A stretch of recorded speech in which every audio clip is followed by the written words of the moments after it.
Good day, Doctor. My name is Davina, and today, me and my friends, Swayong, Ziyi, Mira, and Rin, would like to present you our comparative analysis of Kenanga Investor Berhad Unit Trust. So let's move to the introduction. Unit trust is the crucial financial entities that allow investors to pool funds into diverse investment portfolios. Besides, we have three research perspectives in this study, which is performance comparison, volatility analysis, and also diverse study. Next is the study objective. We have 5 study objectives in this research, which are highlight strategic differences in investment practices, analyze the impact of diversification on performance and risk, provide insight into the suitability of unit trust for various investor profile, and last but not least, to emphasize the role of diversity in achieving financial goal while minimizing the risk. And please allow me to introduce the 5 Kenanga Investor Berhad Unit Trust that we are using. The first one is Kenanga Growth Fund. This is a fund that provides long-term capital appreciation and it is suitable for the risk-tolerant investor. The second fund is Kenanga Sustainability Series World Quality ESG Fund, and this fund focuses on sustainable asset for capital growth. And the third fund is Kenanga Asnita Bond Fund, and this fund invests in Islamic market securities and sukuk for consistent short to medium-term income. The fourth unit trust is Kenanga Consumer and Leisure Asia Fund, and this fund provides capital growth via diverse Asian company targeting middle-class wealth. The last fund we are using is Kenanga Bond Islam Fund, and this fund provides a steady income from Sharia-compliant bond and Islamic money market products. In the next slide, I will share our research methodology. We will use quantitative framework, descriptive, and comparative analysis to carry out our study. We also collect secondary data from Kenanga Investor Berhad Fund information sheet, financial records, and various academic publications. We will use 3 to 5 years historical return data to carry out the comparative analysis, and also at the same time, we will consider their characteristic of the unit trust, such as fund size, sector focus, and objective. We also compare to their geography diversity, sector exposure, and asset allocation. In the analytical technique, we will use performance metrics such as annualized return as compound annual growth rate to identify the unit trust performance, and we also use standard deviation and other volatility measure or Sharpe ratio to know the risk assessment of every unit trust. In the comparative analysis, we use performance comparison, volatility analysis, and also diversity study to make a comprehensive analysis in comparing every unit trust performance. Thank you, Davina, and I will continue the part of unit trust performance analysis. The Kenanga Growth Fund focuses on long-term capital growth, investing heavily in Malaysian equities. It has outperformed its benchmark with a 630.30% return, making it ideal for investors with moderate risk tolerance and a long-term horizon. The Kenanga Asnita Bond Fund, launched in 2005, is a low-risk Sharia-compliant option or focus on sukuk and Islamic money market instruments. It offers steady income with a 4.09% return since inception. The Kenanga Sustainability Series World Quality ESG Fund (MYR) emphasizes global equities with a strong ESG practices. It outperformed the MSCI World Index, returning 5.44% from May to July 2024, making it perfect for sustainability-focused long-term investor. The Kenanga Consumer and Leisure Asia Fund targets high-growth consumer market in Asia Pacific, achieving a 1.43% average return over 5 years.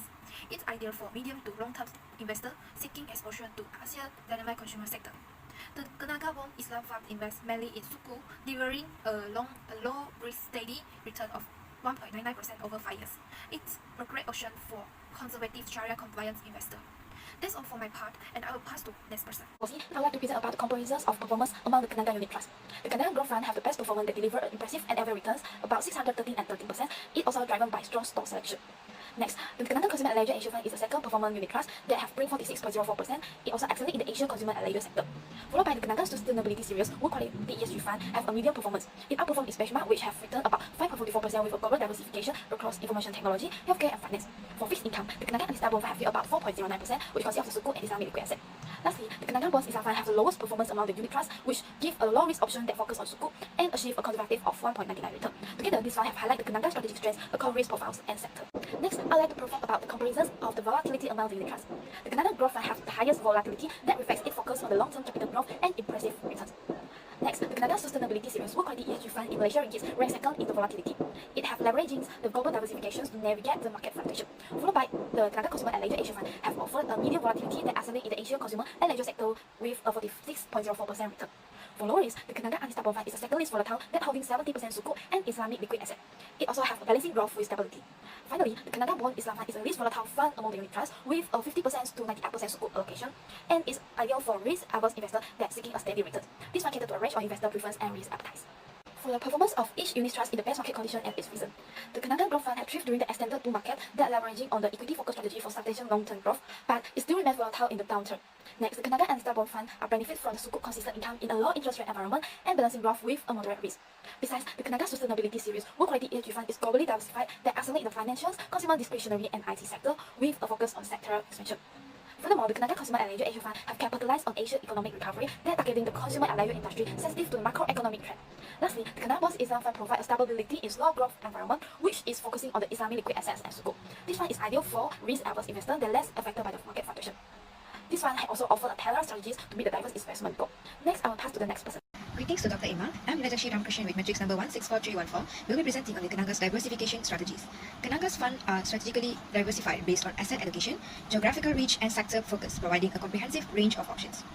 So the first fund is the Kenanga Growth Fund, and this fund actually focuses on equities within Malaysian and regional markets, primarily targeting sectors like technology, consumer goods, and financial services.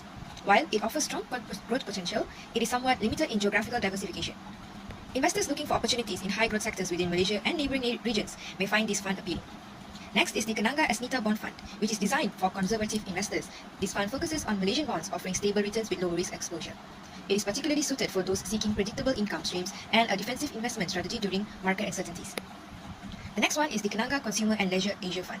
With a focus on equities in Asia, especially in markets like China, India, and Southeast Asia, this fund emphasizes consumer-related sectors such as tourism, staples, and discretionary products.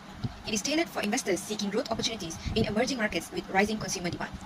The next one is the Kenanga Bond Islam Fund, which follows the Sharia principles. This fund also invests in Malaysian sukuk across sectors like infrastructure, utilities, and real estate. It provides stability and complies with ethical investment practices, making it a suitable choice for conservative and faith-based investors. And last but not least is the Kenanga Sustainability Series World Quality ESG Fund MYR. This fund stands out for its global diversification, investing across North America, Europe, and Asia Pacific, and also other regions. Its ESG-aligned strategy focuses on technology, healthcare, and renewable energy sectors, making it an excellent choice for investors prioritizing ethical, sustainable growth. The fund is ideal for those who are looking for combined financial returns with environmental and social impact. Each fund's unique combination of asset allocation, geographical reach, and sector focuses on allows investors to align their portfolios with their financial objective, whether they prioritize growth, stability, or sustainability. That is all from me. Thank you. Good day to Dr. and the audience. I'm Rin and I'll present the impact and benefit of diversification and comparison between unit trust diversification and direct investment in share. Diversification is a strategy to reduce investment risk by spreading investment across different asset, region, and industry. In terms of the spread of the risk, a unit trust combines funds to create a diversified portfolio, reducing the impact of poor performance, while direct investment concentrates risk, as a single stock performance can significantly affect return. In terms of sector and geographical variety, unit trust offers access to multiple sector and region, reduce exposure to specific market or political risk. However, direct investment are often limited in variety due to resource constraints. There are three impacts of diversification. First, portfolio stability. By diversifying across asset classes and region, portfolio become more stable and less volatile. For example, fund like Kenanga Astina Bond offers steady return and low volatility. Second, performance. Diversified investment tap into growth across market. For instance, the Kenanga Customer and Luxury Asia Fund focus on steady long-term growth across Asia. Last, risk reduction. Diversification mitigate risk by spreading investment. Sharia compliant funds like Kenanga Bond Islam Fund ensure low risk stable return even in uncertain market. Let's look at the comparison between unit trust diversification and direct investment in share. Focus on four key aspects. First, risk management. Unit trust reduce risk by offering diversified portfolio that spread investment across sector and region. However, direct investment in share involve concentrate risk where the performance of a single stock can significantly impact return. Second, cost. Unit trust may include management fee but provide broad exposure to various asset classes. Direct investment in share might have a feeble fee but require substantial capital to achieve diversification. Third, volatility. Unit trusts experience low volatility because of diversification, leading to more stable return. Direct investment have a higher volatility due to the reliance on individual stock performance. Last, accessibility. With unit trust, more capital is sufficient to access multiple assets. Direct investment require larger capital to diversify effectively across sector and industry. This comparison highlights the unit trust diversification offers significant benefit in terms of risk management, cost efficiency, reduced volatility, and accessibility, while direct investment demand more resources and tolerance for higher volatility. Now I'll pass to Davina to conclude this. In the conclusion, Kenanga Growth Fund is the top performer as it achieved the highest return, followed by the Consumer and Leisure Asia Fund. The Asnita Bond Fund and the Islam Bond Fund were the stable option as they delivered steady and low risk return. However, ESG Fund provided a competitive return with ethical investment priorities, and we found that it is suitable for the sustainability focused investment. In the volatility analysis, we found that the growth fund demonstrated the highest volatility and it is suitable for the high risk tolerance investor. However, the bond fund offered the least volatility, it appealing to the conservative profiles investor, and the ESG fund and Asia fund showed moderate volatility aligned with the sector and regional dynamics. For the diversification strategy, the growth and Asia fund focus on the regional opportunities, which limiting the geographic diversity, and the ESG fund excel with worldwide diversification across industry and region. The last one is the bond fund prioritize income generation through sukuk and low volatility asset. To conclude the impact of diversification, we found that the diversification could reduce the risk through varied asset allocation and enhancing the portfolio stability. Diversification also balanced the exposure across geographies, industry, and asset classes compared to the direct stock investment. To summarize our study, the unit trusts are adaptable to diverse financial goals from high growth to stable income strategy, and investors should assess fund objective, performance, and risk alignment to meet their unique need. Thank you.